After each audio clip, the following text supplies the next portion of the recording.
I love that Randy told you. Yeah, I was running on your car. What was it? Monday was the errand day for me and you, where we were running all around, and like I was like just parked outside for like a couple hours. I got back in the car and I'm driving around. And I'm like, yeah, my thermometer is saying 70 degrees and it's not changing, and I don't think that's the case right now because it's definitely like 115. Maybe 170. Right, exactly. Yeah. Not 70.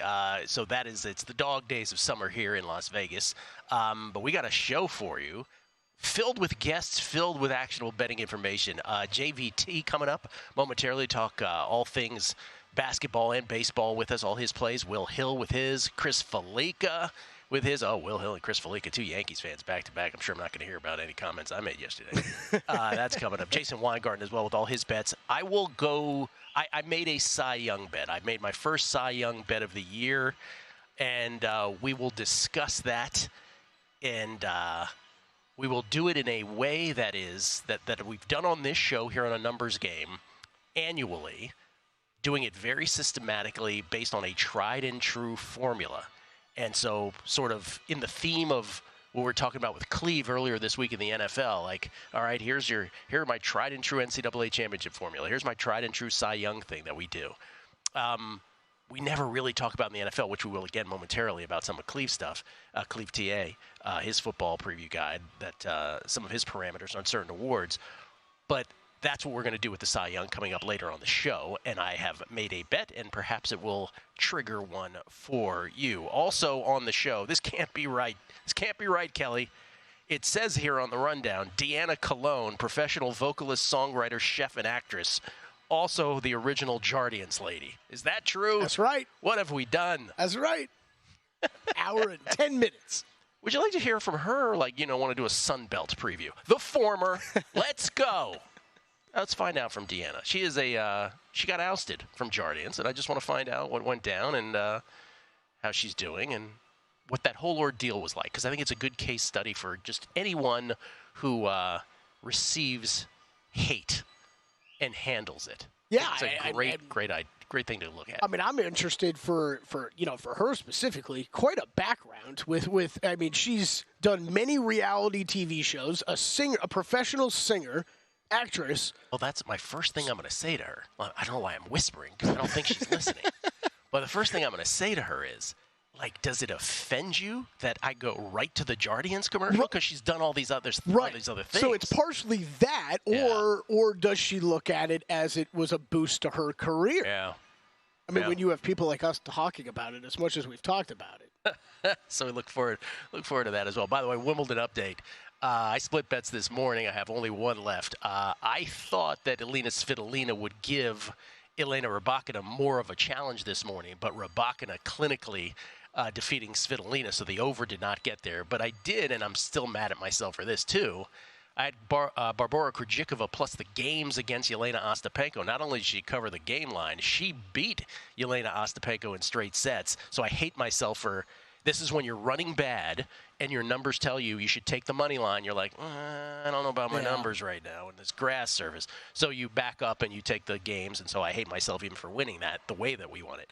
The only one I have left is on the men's side. We had a withdrawal this morning. Alex de Minaur, the Australian, who hurt himself on match point in the previous round against R2 Fields. Actually, it was a couple points before that. He said it was the last 3 points where he felt as though he had a pain, and what ended up happening, and I think I have the exact quote somewhere. Yeah, I heard half of it when I was walking out this morning. It's an abductor strain, abductor detached from the hip. Something, I'll get you the exact quote. It was I didn't catch exactly what it was, but he was talking about. I have it for you. Alex de Minaur have to pull out due to a hip injury, a tear of the cartilage that connects to the abductors.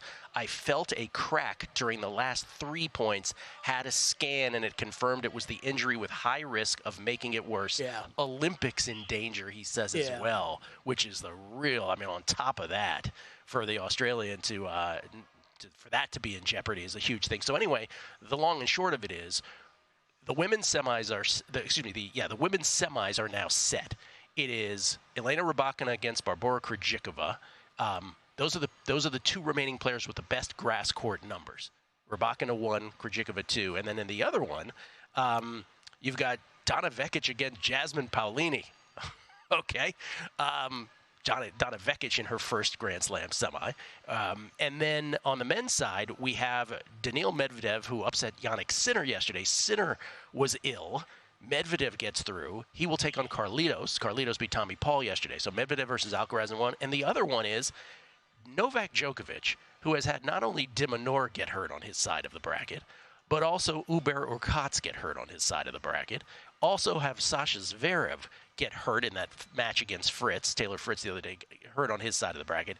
Novak gets the free bonus square. He's in the semis against the winner of this match, Taylor Fritz, taking on Lorenzo Musetti here momentarily. I have the under 39. I think Fritz rolls it. So let's go, Fritz. We'll see. Rooting for Fritz now. Okay. One more thing from Cleve's preview guide. Again, VSiN NFL betting guide is out there for VSiN subscribers. Check it out. Matt Humans, Wes Reynolds, Adam Burke, Zach Cohen. Everybody did such a wonderful job on this.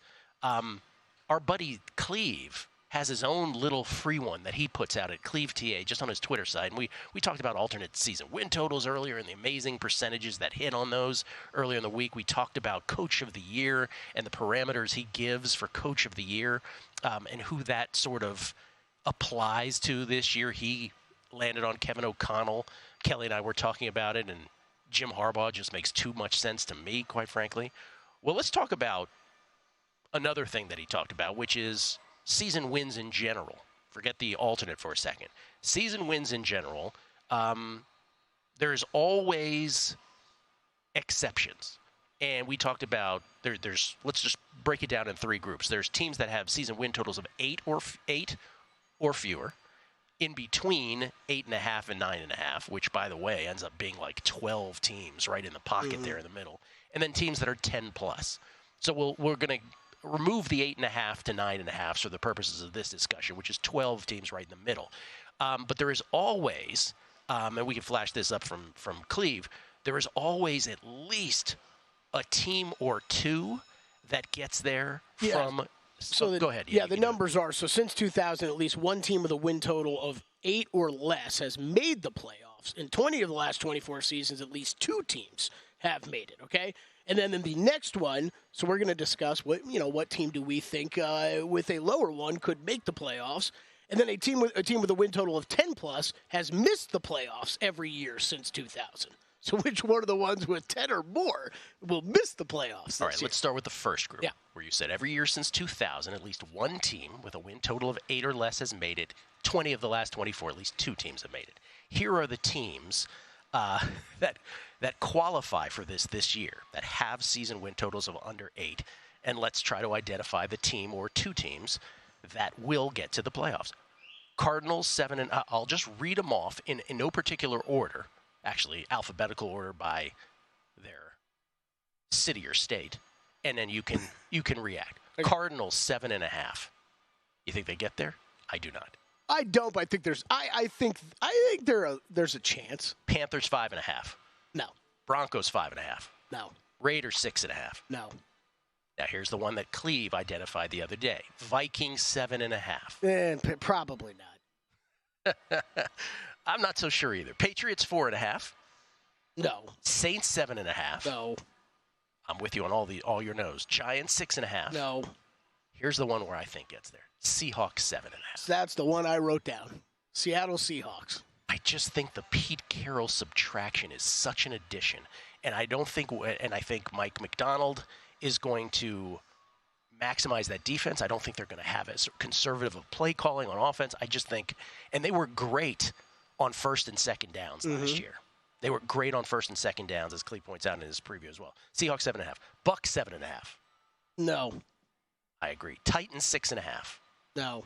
I agree. Commanders 6.5. Maybe. That's the only other one I would give. Maybe, but no.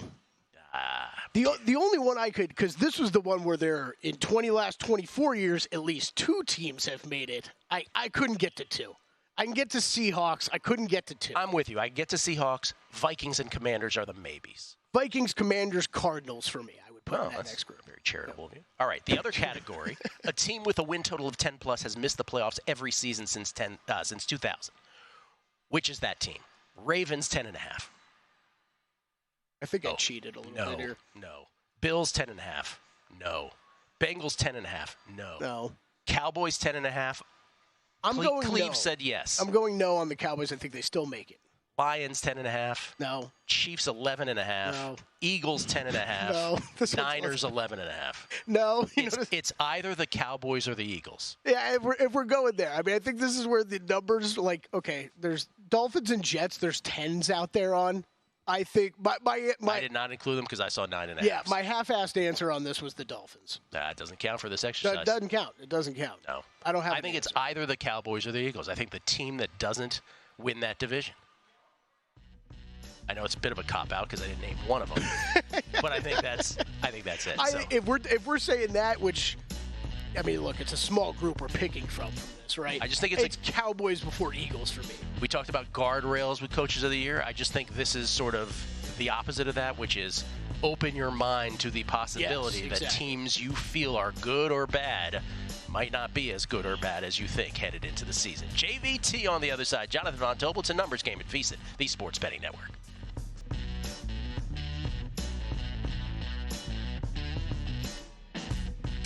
A numbers game on VSiN, the Sports Betting Network. The NFL preseason kicks off in less than 1 month, and lucky for you, the VSiN experts have been hard at work this offseason putting together a new NFL betting guide. Become a VSiN Pro subscriber today. Get instant access to comprehensive team profiles with power ratings and win total predictions, proven betting systems, trends like how to win with our betting splits, plus top picks for season win totals, futures, props, and awards like MVP and Rookie of the Year. To access this invaluable guide, you need to be a VSiN Pro subscriber. For a limited time, we're offering an unbeatable deal. Get a full year of VSiN Pro for just $199 instead of the usual $240. And as a special bonus, we'll add an extra month for free. That's 13 months of access to everything VSiN offers, including daily best bets, round-the-clock video content, premium analysis, exclusive betting splits data, and all our special edition betting guides to keep you informed and winning throughout the year. Don't miss out on our all-new NFL betting guide and this fantastic offer. Head over to VSiN.com/subscribe. Use promo code ANG. ANG like a numbers game. To get 13 months of VSiN Pro for only $199. Gain instant access to our NFL betting guide. Once again, VSIN.com/subscribe with promo code ANG. Ladies and gentlemen, he's not only our senior NBA analyst, he's also the co-host of VSiN Primetime, which he does with Tim Murray weeknights here at the network, and comes to us courtesy of the Progressive Guest Line with shorn hair. A haircut that is different than we're used to. Jonathan Von Tobel, everybody. How you doing, JVT? Yeah, I'm good. Look, I'm a big guy. I've shed some LBs, and I'm working on that, right? But it's hot, man. It's hot. And so the other day before I left on a vacation where I was going to go explore nature out there in Central California, I was like, I got to get rid of this. So shaved the head. It's a style I used to rock, but I feel like with a big head like mine, I can pull it off. So, here I am. Nicely done. And then maybe it sheds just enough weight in your little contest with Dustin. Maybe that helps as well. I don't know if you were thinking that. Correct. Every advantage. Actually, I don't have a single hair on my body outside of my eyebrows and the ones on top of my head. So. Okay, we didn't need that. We didn't need that. What is that contest? What is it completed again? The NFL kickoff day. So what is that? Thursday, September, whatever that is. Okay. Yeah. Any sense of who's in the lead here? We're talking about weight percentage. We're talking here. Yeah. No, because Dustin's on vacation for like 3 straight weeks. Yep. So I'm hoping that I can really kind of put a good dent into this over the next couple of days. Once I'm done with you, I'm throwing the sweatsuit on and going out for a nice walk in the heat. So I think I could take advantage of it in the next couple of weeks because I'll just say this. I hung out about 2-3 weeks ago. Kelly was there at a cabana out there at Stadium Swim. And I did not need to tempt Dustin that much with a giant plate of nachos. It was somewhat easy. So hopefully on vacation, the same thing's happening. Dustin was like, don't twist my arm. I feel like I've been around those two like 4 times since this contest started, and it is nonstop. Like, hey, JVT, you should try this. This looks really good, or vice versa. Well, good luck. And then just remind everybody what the prize is here. Is there a prize? I think there's $500 on the line, something like that. Yeah, like between the two of us. Now, Dustin wants to do something where he wants to, we have to put it on an NFL future. I'm going to push back on that because I was like, I want to do whatever I want with the $500. Why do I have to then subsequently do whatever I want with it? So we'll see what happens. You guys have been through enough. All right. It is Summer League time. And I know you love this. And I know you actually bet this. I'm not sure if you, go to the arena and actually, get in some live stuff going. But you definitely have some macro thoughts on this and a futures bet on it. Yeah, and I'll say this. Look, I think anybody who knows this, and I told the story actually involving Kelly the other day on the air. Gil, last year, Kelly and I were sitting at the Thomas and Mack Center, and we were watching Pistons and Raptors warm up, and he and I both thought, hey, I don't see James Wiseman or Jaden Ivey or Jalen Duren, all these guys that were supposed to make this Pistons team great. And so I go down, and I'm looking, and I'm like, oh, these dudes aren't even on the floor. And so we went and bet the Raptors, and it was a sweat, but they ended up covering. But that's kind of the whole picture, right, with Summer League is information's key. If you can know when some of these bad players aren't going to play, or some of the good players aren't going to play, then you're going to be in a pretty good position. So day to day, that's what you're kind of hoping for is roster moves, getting ahead of it, following beat writers and understanding who's going to play and who's not. But from the large sense, I think you're looking at the futures market for some certain characteristics in teams. You want really solid second-year players. The Utah Jazz, for example, have a roster that is littered with guys who have played really good minutes at the NBA level in the regular season. You're looking at guys on this roster, Gil, that have played Keontae George, Taylor Hendricks, Walker Kessler. We don't know how long they're going to play in the Summer League, but if you're going to give me those guys for 2, 3 of the 4 games that they're going to play in Las Vegas, that's a team that's going to make some noise. That's why they're up there. So I think they're worth it. And the Memphis Grizzlies, for me, is one of those teams as well. And we actually saw these two teams play the other night.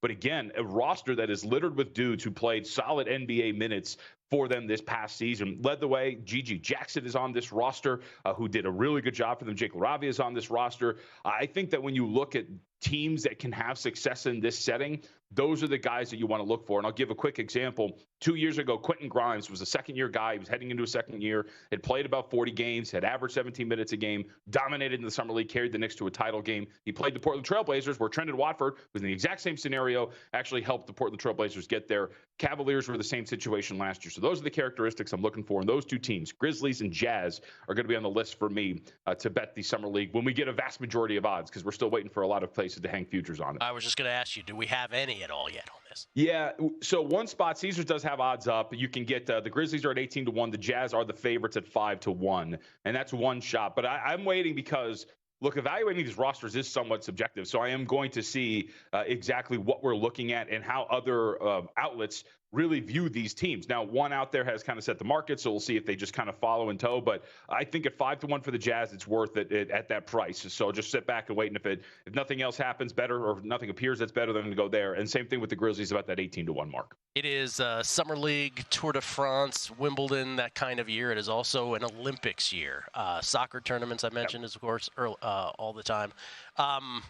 You wrote about the Olympics. What specifically did you write about, or did you write about it in general? Yeah, so we have an Olympic betting guide coming out here next week. So that'll be part of it. I'll have a whole breakdown of the Olympics coming out here in the next week or so, because I don't know when the guide comes out. I just know that I have to submit my writing by Friday.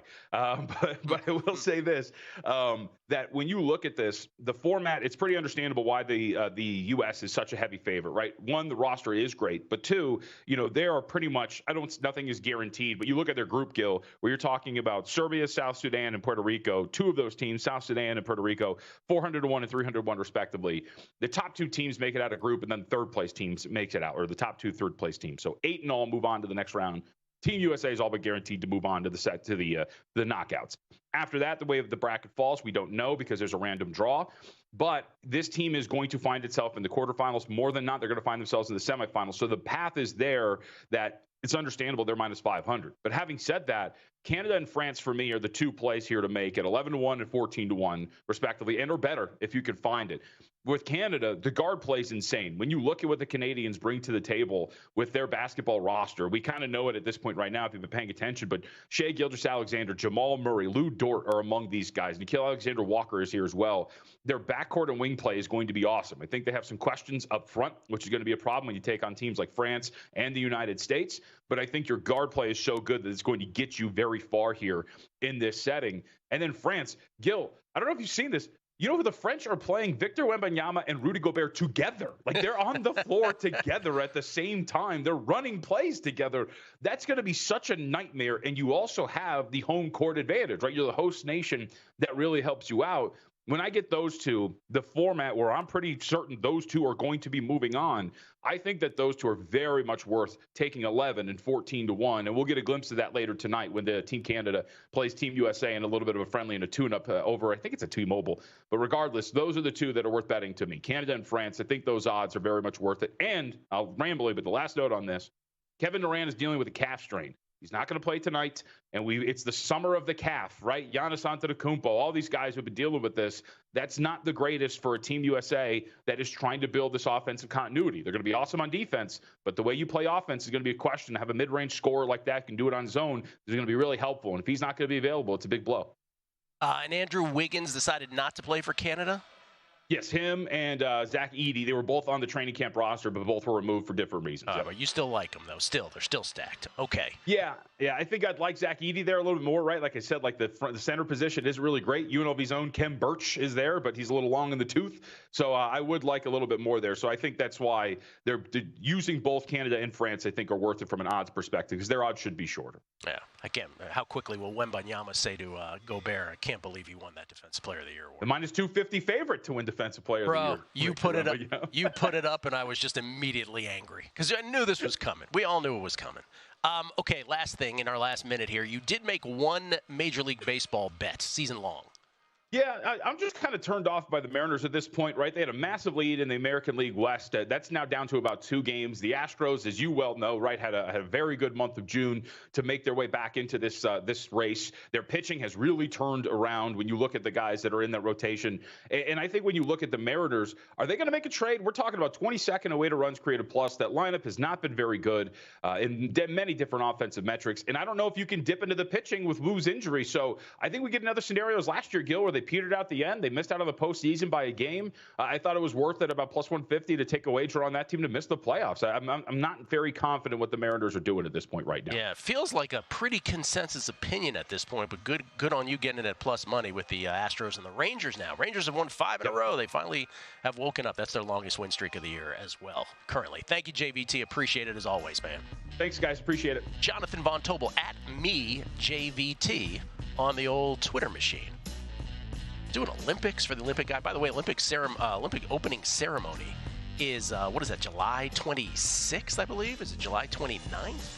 So the guide should be out July 26th, by the way, opening ceremony. So guide should be out shortly before that. We're coming back. Will Hill with all his bets, and then Cy Young bets after that next.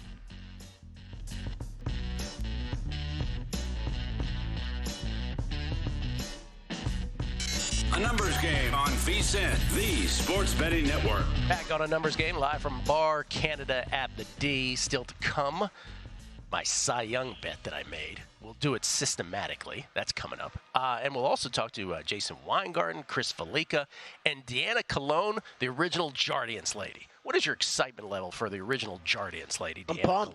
Pumped. Let's go. Pumped is beyond 10. Sure. We'll pull back the curtain that Kelly was emailing with her yesterday or texting, whatever you were doing. Yeah, and she wrote back dope about something. So we're very excited. Dope. I was confirming some details, and I got just a response of dope. I was like, yeah, I love her already. We'll get to that. But first, ladies and gentlemen, courtesy of the Progressive Guest Line, he's at Not The Will Hill. That's with 2 E's, Not The Will Hill on Twitter. He's the host of the Shoulda Bet More podcast and also part of Chris Felica's Bear Bets Empire over there at Fox Sports. It's Will Hill, everybody. How you doing, Will? Gilly, what's going on? I have to admit, and I'm embarrassed to even ask this because I am a huge numbers game fan. I maybe miss like 1 or 2 segments a month, maybe. I don't know the backstory. What is the backstory with the Jardiance girl? The backstory is thank you for asking, first of all, and thank you for only missing 1 or 2 segments. Shame on you, first of all, for 2, if that's the case. But thank you. The backstory is simply that, I'll say we. Should I include you in this? Because I don't want to take all responsibility. But the collective world. Yeah, we were just fascinated by this Jardiance commercial. This is a diabetes drug, right? That the company put together this elaborate ad campaign where the ad came on every 5 minutes, for God's sakes, right? And it was this big dance number with all these colors, and there was this girl, and then just before you could say, "Oh my God, take off these ads," they replaced her with a weirder version of the same ad campaign. There she is, by the way, for those watching. There's our lovely Deanna Colon. She's just, look at her having fun out there. And then they went indoors into an office. They replaced her. She got a lot of online hate. It was like she got blamed for people hating the commercial. And so I just want to talk to her and go through how she navigated the hate and just Prop her up. She did a great job. By the way, they've done a third version of this commercial where there's a dude in a garden now. And I don't know what these Jardiance people are doing, but we want Deanna back.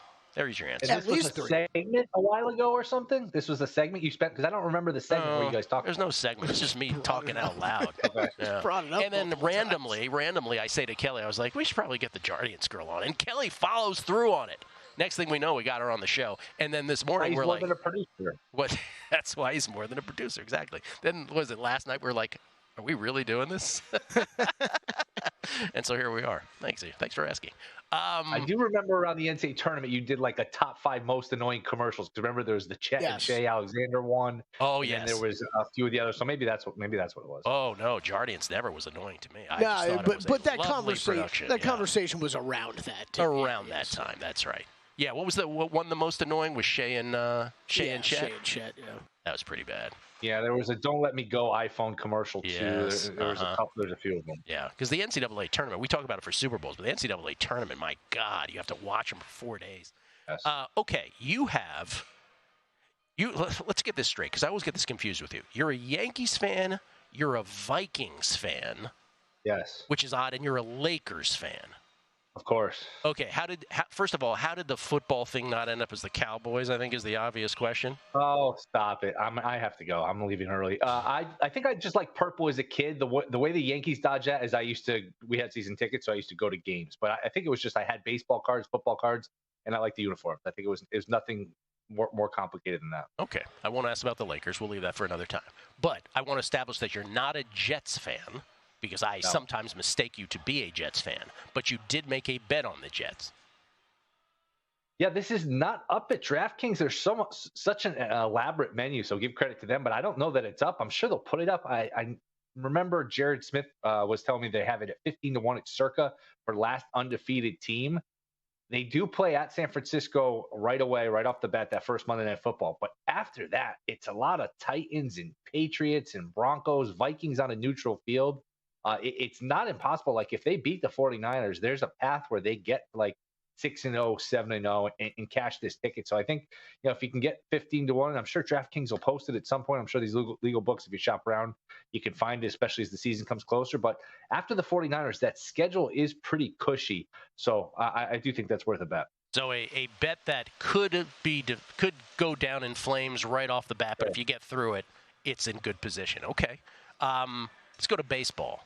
Let's start before we give your picks for today. Your Yankees, 5-16 now in their last 21. Like this is ugly. Yet only 3 behind the Orioles in the AL East. You have come on here before and you have recommended Orioles division bets. Looking good so far since you came on and talked about it. Do you feel like that will serve the rest of the way?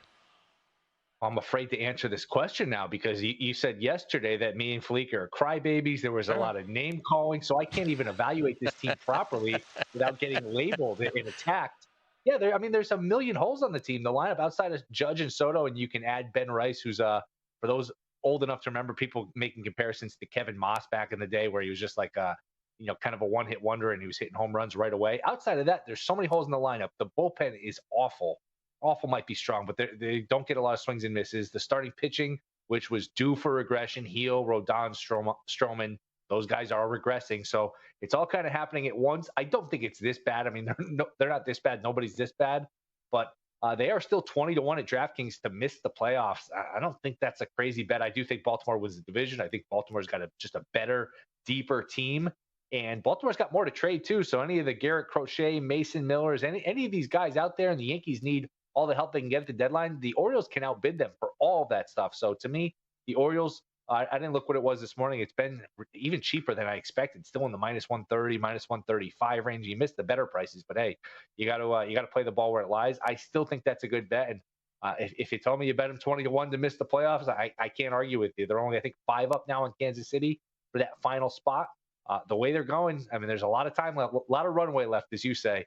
And they're not playing well. Do I think they'll miss the playoffs? Probably not, but I don't think 21's a bad bet. Yeah, 5.5 games clear of the Royals to be on the outside looking in. Well, 5.5 would put them in a tie with the Royals anyway. Okay. By the way, just one correction. I didn't call you guys crybabies. I believe the quote was some of the worst human beings I've ever met in my life. I believe was the quote. That's better. Yeah, well, that's better. All right, what did you land on today? I went under 4.5 in the first 5. Baltimore and Chicago. Imanaga Burns. That's a good pitching matchup. So Imanaga has been a little shaky lately. He had that start against the Cubs, against the Mets a couple of weeks ago on that Friday afternoon game where he got bombed. Other than that, he's regressed a little bit, but he's still been solid. Burns against the Cubs lineup, I think, is a good matchup. So went under 4.5 in the first 5 there. And I played Tampa. I don't like Stroman's numbers, not getting a lot of swings and misses. Some of the advanced stuff isn't friendly to him. So I think this Yankee slide continues for another day. I took Tampa. Wow, I like it. All right, I'm about to do a Cy Young bit on the not a bit, but a segment on Cy Young because I made a bet this morning.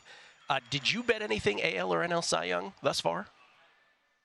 I took Reagan's before the year. One of my books just had a stale number at like maybe 20-1, so it was more just playing the number, but not a market I've really gotten too involved in. I got Skeens. That's not true. I got Skeens a couple of weekends ago. It was 100-1, and then it's 75-1. I think he's still 60-1 at that book. At least last I looked the other day. I don't think it's going to win. I think I was texting you and Bear about it, where I was like, "Hey, I don't think it should be. I don't think he's going to win, but I don't think it should be 100-1."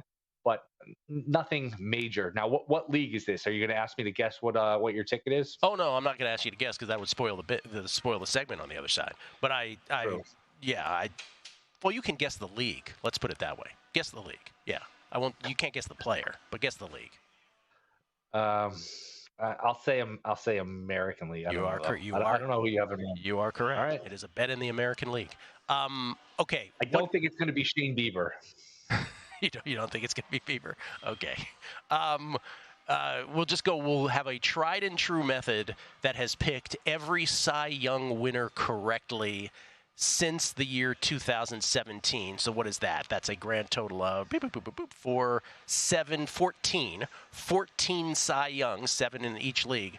They're 12 of 14 picking the winner since 2017. And by the way, some of the years 1, 2, 3, 4, 5. So we'll get into it, and the odds are beautiful. Is there a baseball opinion on the way out here that you have that is not a conventional one here moving forward? We'll just leave it open-ended. Or is there a consensus opinion that you find that you cannot get behind?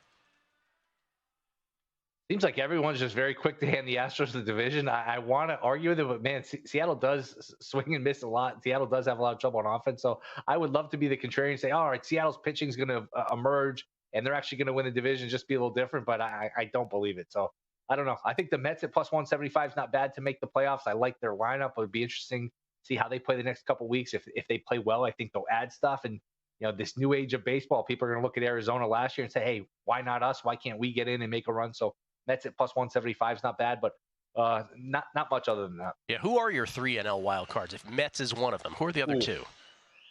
Braves and how about the San Francisco Giants, Gill? They're going to get off the mat and make a run here. What do you think? This guy. There we go. We end on just a friendly note. Thank you, Will. Appreciate it. That was fun. See you guys. Will Hill, everybody. And not the Will Hill. Should have bet more is the name of his podcast. Does a great job with that. And, of course, part of the Bear Bets podcast empire. Cy Young Tracker next. A numbers game on VSiN, the sports betting network. Back on a numbers game, live from Bar Canada at the D, downtown Las Vegas. The majestic D in the majestic downtown province. It's not a province, but you know what I mean. Section of Las Vegas. Gill Alexander. It's Kelly Bidlin. We're fighting with the music is crescendoing during the show now, Kelly. Is that our new thing? I don't know. No. I've got a door beeping on me. No, Kelly is very angry right now. Can I just tell you this is Kelly Bidlin is angry right now. You're annoyed, aren't you? Yeah, I am.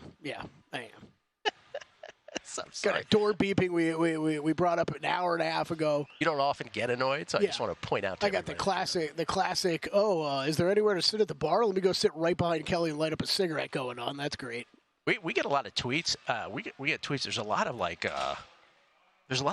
mean ones today from Mike Zill's Duke 90 talking about Djokovic and vaccines. Trip Tepper talking about Ostapenko and Jardiance on the same show. I can't read half of these. It's like, you just lightened me up a little bit. I like that. Yeah. I don't even want to look at the tweet, but knowing that there's one sitting in my notifications about Djokovic and vaccines somehow is just comical. The Jardiance and sushi restaurant.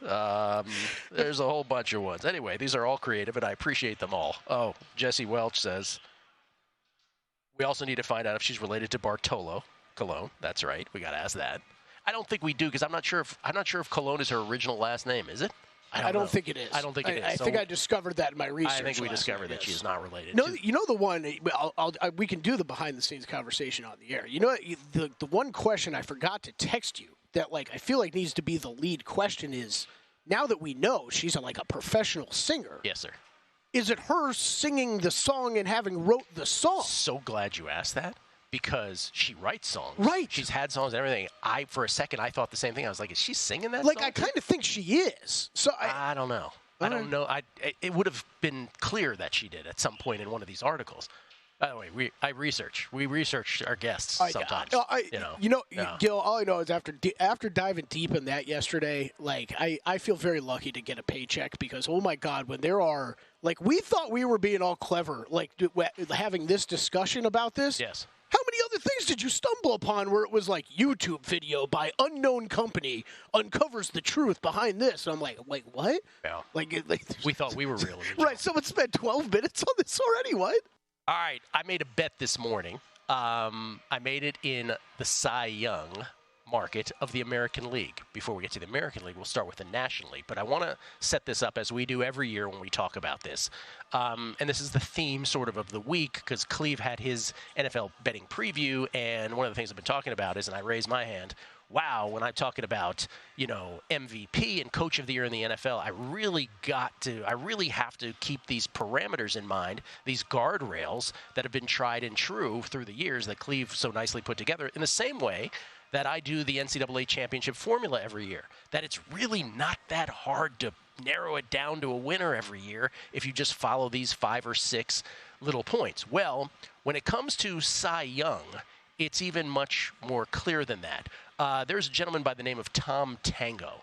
Kelly, we were flattered to know that Ron flattered to know that Tom Tango either listens to the show or follows us on Twitter and watches all the clips or whatever. You've been in contact with him. Super flattering because Tom Tango is one of my nerdy sabermetric, and I'm talking about me being nerdy, the nerdy side of me, my sabermetric idols. He is responsible for a run expectancy matrix that you can use for in-game betting in baseball. It's, runners are first and third, 2 outs in the 6th, you're down 2 runs, that kind of thing.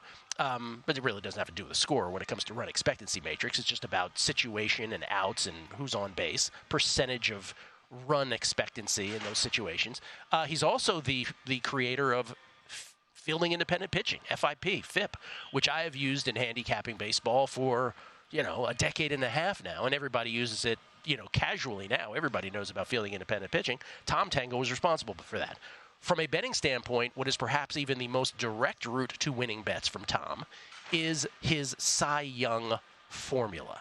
His Cy Young formula, and I won't bore you, with yes, I will, because I think it's so concise and clever that I'll just give you what his formula is, and it has, again, I'll raise my hand. All the stuff about, if Spencer Strider last year, this is me, right? If Spencer Strider's advanced stats can just manifest and Blake Snell's regression can just happen, it'll be Spencer Strider. It's not that hard.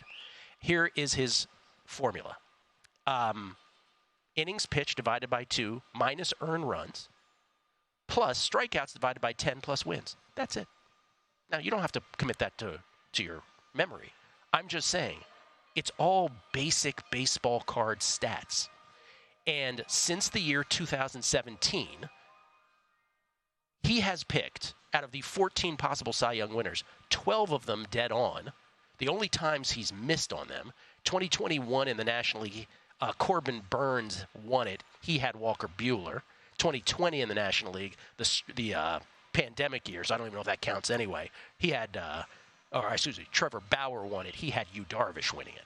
So that's it. Other than that, he's nailed the winner. And in some of these years, he has nailed 1, 2, 3, 4, 5 in order, if not 1, 2, 3, before that. So it's great. Bottom line is that when we go this year to the National League, here is where his National League numbers fall. Logan Webb is in 5th place at 36.0 points. You don't have to know what the points mean at this point, but just to kind of know the margins between rankings. Logan Webb of the Giants is 5th in the National League. Ranger Suarez of the Phillies is in 4th at 43.6, so well ahead of Logan Webb in 5th in the National League, per Tom Tango's Cy Young tracker. Reynaldo Lopez of the Atlanta Braves is 3rd at 44.1. Zach Wheeler of the Phillies is 2nd at 45.9, and just edging Zach Wheeler is Chris Sale, who came off another fine performance yesterday. Chris Sale, 46.1 in the National League. Now, if you look at the National League betting odds, Chris Sale is not quite the favorite in the National League Cy Young market. Zach Wheeler is at plus 150. Chris Sale is plus 175 at DraftKings. Then it drops down to Ranger Suarez at plus 650. Logan Webb is 13-1. By the way, Reynaldo Lopez, who is 3rd here, probably represents the value in the National League then, because he is at 30-1. Reynaldo Lopez is 30-1 in the National League, and he's only 2 tango points, if you will, behind the leader, Chris Sale. And obviously, we're before the All-Star break, so this could change dramatically, if not incrementally, between now and then. So Reynaldo Lopez is really the value in the National League at 30-1, but that's not who I bet. You know who's not even close on the Tom Tango rankings there would be one Paul Skeens. I don't see him anywhere. Paul Skeens is not close. And people should know that, too. Yes. It's a great point, Kelly. Because all the names you're kind of rattling off are at least top of the board. You're right. Lopez you can get 30-1 on, but the one name there that does not belong is Paul Skeens. Yeah, and Paul Skeens, by the way, to be fair, is not a short shot in the market either, right? Well, he is. He's 25-1. He's shorter than Lopez. He's shorter than Reynaldo Lopez. And that is a great point about sort of, we talk about this ad nauseum, and people are going to talk themselves into a Paul Skeens, much like I tried to get Spencer Strider there last year, but you know what my reasoning was. It just never manifested. But in the Skeens case, not close. So Reynaldo Lopez at 30-1 represents the value in the National League, but that's not my bet. Let's go to the AL. Again, this is Tom Tango's Cy Young tracker, tried and true. In the American League, in 6th place, let's start there. And let's hold this till I get to the number 1, guys. 6th place is Logan Gilbert at 39.2. Tanner Houck, who I love for the Red Sox, is in 5th place at 40.1. Remember, he had the Maddox against the Guardians back in April, and I was like, oh, my God. He's in 5th at 40.1. Ronel Blanco of the Astros, who is a candidate for regression on any night, but it just hadn't happened yet. He's at 41.0 in 4th place. Corbin Burns of the Orioles, 3rd place, 46.8. Tarek Skubal of the Tigers is in 2nd place at 49.2. And then in 1st, at 13-1 odds at DraftKings and at 14-1 odds at some competitors, Seth Lugo of the Kansas City Royals, who's at 53 points. Not only is he in 1st, he's in 1st with margin. That is the bet that I made this morning. Seth Lugo at 14-1, part of it, and part of it I made at 13-1 as well. So that was my bet. So I would say Seth Lugo, just based on, again, this could change, right? This could change between now and the end of the year for sure. But as we, if you listen to sports betting media and you're hearing all this Paul Skeens love and you're hearing all this, Tarek Skubal love or, pick your player. Oh, I like Ronel Blanco. I like Tanner Houck. The bottom line is the tracker that has gotten it right, 12 out of the last 14 Cy Youngs, it's all about Seth Lugo when it comes to value juxtaposed against the betting market in the AL, and it's all about Reynaldo Lopez, believe it or not, juxtaposed against the value anyway in the National League. But to be fair, I made the Lugo bet. I did not make the Lopez bet. Perhaps I should have. But Lugo in pocket now for me as the American League Cy Young Award winner. He is in 1st by the Tom Tango tracker by a non-negligible amount, it should be pointed out. Very simple formula with baseball card stats. Let's always keep that in mind, and I'll stand in the front of the line saying I should keep it in mind first and foremost. We'll come back. Chris Felica with all his bets next on A Numbers Game at VSiN, the Sports Betting Network. This is VSiN, the Sports Betting Network. We are a network of sports